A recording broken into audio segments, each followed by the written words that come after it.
Hi guys, I'm Nathan Riverland and we're here at the Kin for the Bells Beach 50-year Storm interview series. Today we've got Angela Ball here, who was one of our finalists last year in the event, caught some big waves and stoked to have her in. So how are you, Ange? Good, how are you? Very well, very well. Tell us a bit how it feels to once again be nominated for the event. Obviously you're one of three women last year, yourself, Bella and Ellie, and once again it's the exact same three. How does it all feel? It's pretty special to be in a comp with like all the guys that are in it, some of my heroes from around town, so to be out there surfing against them is pretty special, and to be with Bella and Ellie, who are two girls that I compete against with all year long, so pretty fun. The three of you have known each other for quite a long time, been travelling around surfing together. Tell us a little bit about, I guess, how special that is to be just the three of you in the comp as the three women. Yeah, it's really cool. We just got back from Indonesia together, just travelling around with a few other girls as well, but to be the three of us is really cool.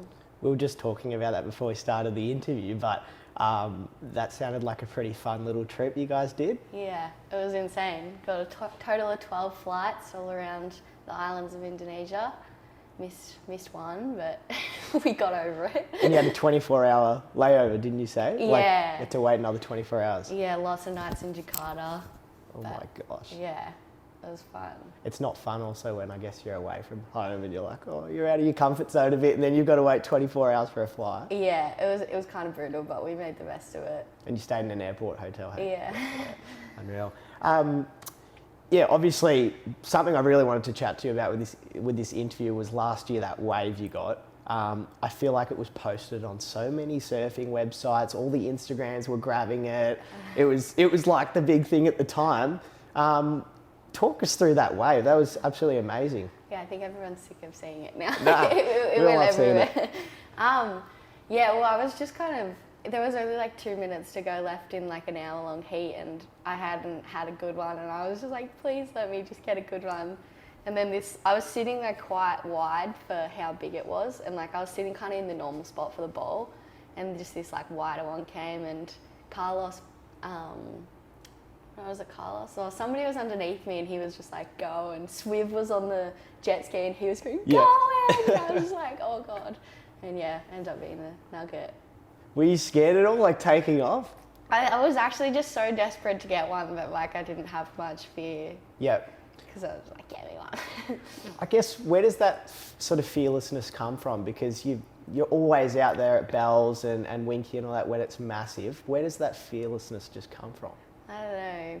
Dad probably had me surfing Bells before he taught me how to surf J and jump. So probably why I can't surf a heat to save my life. But I was learning to surf out Bells since really young, and I've just always felt comfortable out there. Yeah, cool. So you see, you can't surf a heat. You can definitely surf a heat.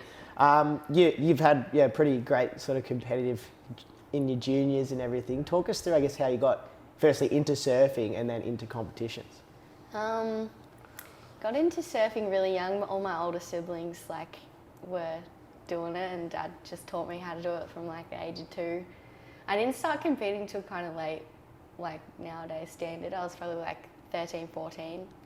And I'd just gotten over like a bunch of medical issues, and they said that the only sport that I could do was surfing. Wow. Yeah, so I used to do netball and stuff, but they were like, none of that. So I just got into surfing and then just joined Torquay Boardriders, and met Bella there, and that was the rest is history. Yeah, talk us through a bit like your thoughts about the Torquay Boardriders Club, because obviously that's a pretty big part of your upbringing competitively, and you met some of your great friends, and also got to represent the club on numerous occasions. Tell us a little bit about that. It's a great club. Bella and I are the women's representatives on the committee, so awesome. we like being involved in it, and it's really good way to meet friends and to get involved in the community and stuff. Yeah, it's really fun. Amazing. And I guess, so like we touched on earlier, you're one of 3 women in the event. Who were some of your heroes that you sort of looked up to that you were speaking about earlier?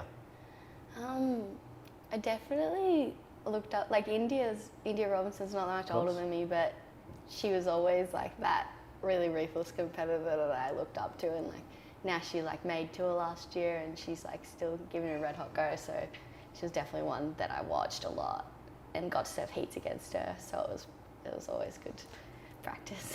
Yeah, amazing. Yeah. Outside of surfing, what do you get up to? Are you studying? Are you? Yeah, I'm studying a double degree of law and international relations. Oh wow, Yeah. cool.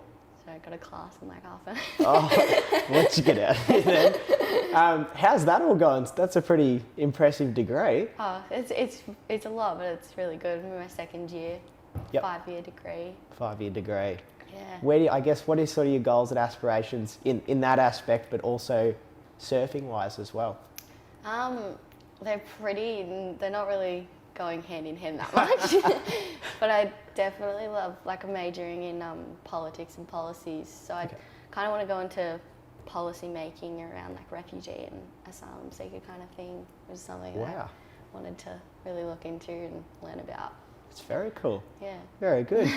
Something we've asked all our invitees, Ange, is there mental health tips and tricks and some sort of things that they can take into their own lives? Have you got anything that you can sort of tell anyone or enlighten us with about on that aspect? And probably just to keep myself sane is just to go surfing, and just as much as sometimes you want to be alone, to put yourself around your friends and stuff is just a major help. But yeah, mental health issues are so prevalent in today's society and in our generation that this comp is really a really cool idea and really important for our community to get together and look out for each other. Amazing. Yeah. Thanks so much for being with us today, Ange, and good luck in the event and with that uni class in half an hour.